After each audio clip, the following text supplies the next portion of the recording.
The sun began to paint the sky with gentle strokes of orange and pink, waking up the thicket of thorns.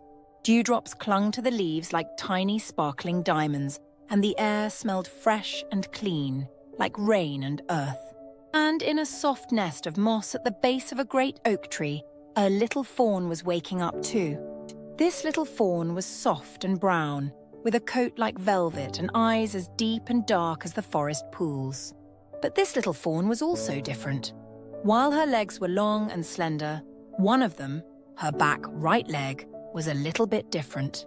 It didn't stand as straight or as strong as the others.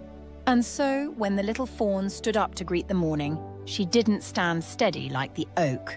She wobbled. Her walk was not a straight, graceful line. It was a gentle, rocking sway, a little bounce and dip with every step she took. The other young animals in their part of the thicket sometimes didn't know what to make of her wobbly walk. They would stare with curious eyes as she moved past them. The little fawn could see their looks, and it made her heart feel heavy, like a small, smooth stone was sitting right in the middle of it.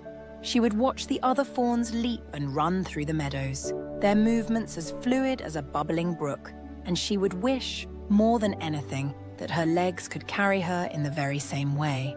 She felt that her wobble was a mistake, something that made her less than the others. On this particular morning, the little fawn's mother nuzzled her gently. She explained with a voice as soft as falling petals that a very special event was happening today. All the way across the thicket of thorns, it was the Great Bloom, a magical time when the flowers in the glimmering grove would all open at once, singing a soft, beautiful song that filled the entire forest with light and joy. Every creature was invited to come and see, to bask in the wonderful glow. The little fawn's heart gave a hopeful leap. She wanted to see the Great Bloom more than she had ever wanted anything. She wanted to hear the flowers sing and feel their warm, happy light on her face. But then she looked down at her wobbly leg. The thicket of thorns was a big and sometimes tricky place, full of twisting roots and prickly bushes. The journey to the glimmering grove was long. A journey that would be easy for the leaping rabbits and the running foxes felt like a huge, impossible mountain for the little fawn. How could she ever get there with her clumsy, wobbly walk? A deep sadness washed over her. She felt sure she would have to miss the most wonderful event of the year. She lowered her head, her spirit feeling as droopy as a thirsty flower. But her mother nudged her again, her eyes filled with love and belief. She told the little fawn that she was strong and clever, and that she could absolutely find a way. The path was there for anyone who wished to follow it. The little fawn took a deep, shaky breath. She wanted to see the bloom. She would try. And so, with a determined wiggle of her nose, the little fawn began her journey. She stepped out from the safety of her mossy nest and onto the main path that led deep into the thicket of thorns. The path was covered in dry, crunchy leaves. Can you imagine the sound they made? Crunch, crunch, swish, wobble. That was the sound of the little fawn walking. Crunch, crunch, swish, wobble. It was her very own special rhythm. The first part of her journey led her to a wide, babbling brook that cut across the path. The water rushed over smooth, grey stones, making a happy, gurgling sound. For the other animals, this was a simple hop, skip, and a jump. But for the little fawn, the stones looked very slippery and very far apart. Her wobble made her afraid that she would lose her balance and tumble right into the cool water. She stood at the edge, her heart beating a nervous little rhythm against her ribs. She looked at the first stone. Then she looked at the second. They were too far for her to step to without a steady leap. She felt a prickle of worry. But then she remembered her own special walk. Her wobble gave her a little bounce, so she decided to use it. Instead of trying to leap straight like the others, she decided to bounce from one stone to the next. She took a step onto the first stone, and her leg gave its familiar wobble, which turned into a little bounce, launching her perfectly onto the next stone. Wobble bounce, then onto the next wobble bounce. She was doing it. She was crossing the brook not in spite of her wobble, but because of it. Her unique way of moving had created a brand new way to cross, the wobble bounce. Can you bounce like the little fawn? Can you do a little wobble bounce right where you are? Feeling a new fizzy feeling of excitement in her chest, the little fawn continued on her way. The path began to wind uphill, and she came to her next challenge. A great fallen tree lay across the path. Its trunk was wide and smooth, and underneath it was a tangle of sharp, prickly thorns that gave the thicket its name. There was no way to go under. The other animals would simply scramble straight over the top, but the trunk was so tall. The little fawn's legs weren't built for scrambling. She tried to push up, but her wobbly leg couldn't find a steady hold on the smooth bark. She slid back down. She felt that heavy stone of sadness starting to return. But then she looked at the trunk again. She noticed that because of her wobble, she was much closer to the ground. She was low enough to see something the other animals, who were always looking up high, would never notice. At the very base of the great tree, hidden behind a curtain of ferns, was a perfect, little fawn-sized tunnel. It was a secret passage that went straight through the hollow heart of the fallen log. With a gasp of delight, the little fawn dipped her head and walked straight through the cool, dark, earthy-smelling tunnel. She popped out on the other side, her fur smelling of old wood and mystery. Her difference, her low wobble, had helped her find a secret that the others missed. Her wobble was not a weakness. It was a secret superpower that let her discover hidden things. The little fawn was feeling braver now. The fizzy feeling was growing. Her walk continued, her rhythm a steady crunch, crunch, swish, wobble on the path. The sun was climbing higher in the sky. She knew the great bloom would happen when the sun was at its very highest point. She had to keep going. Her final challenge was the trickiest one yet. The path led into a part of the thicket that was very, very dense. The thorny bushes grew close together, and the path forked into 3 identical narrow trails. They all looked the same, twisting away into the shadows. Which one led to the glimmering grove? The little fawn didn't know. She stood at the fork, feeling confused. If she chose the wrong path, she would be lost, and she would miss the bloom entirely.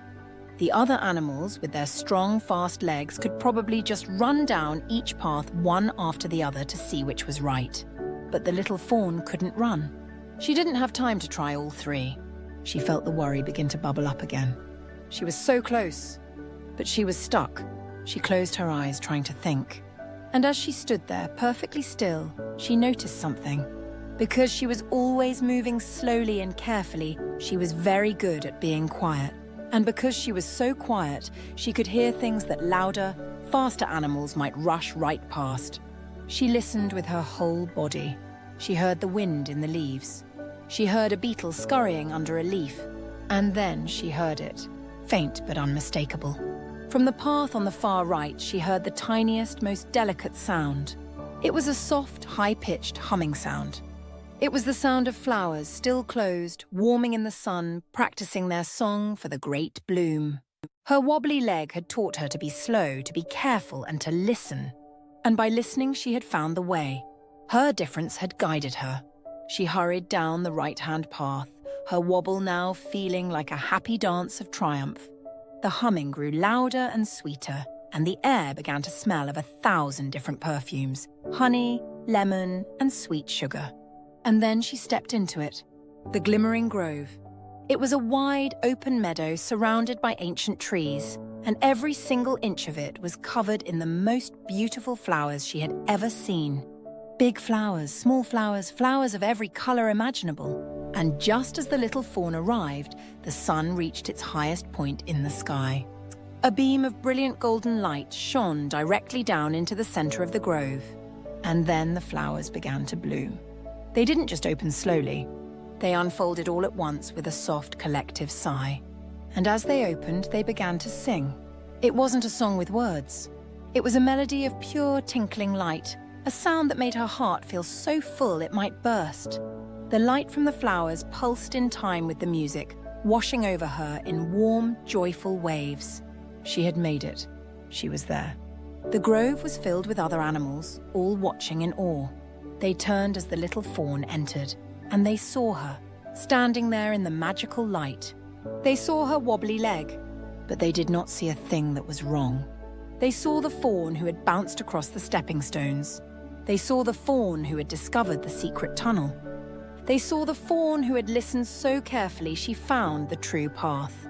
They saw her strength, her cleverness, and her bravery.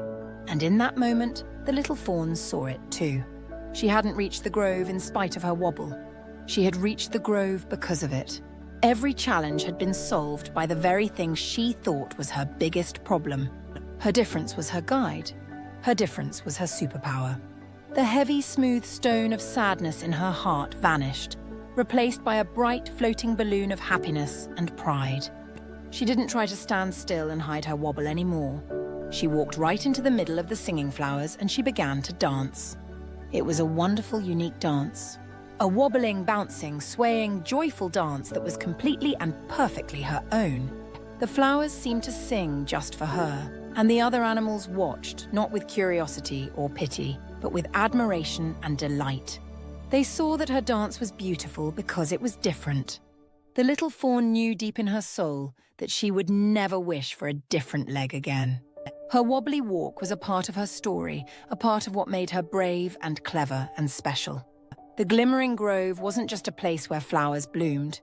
It was the place where the little fawn bloomed too, finally understanding that different is not just okay.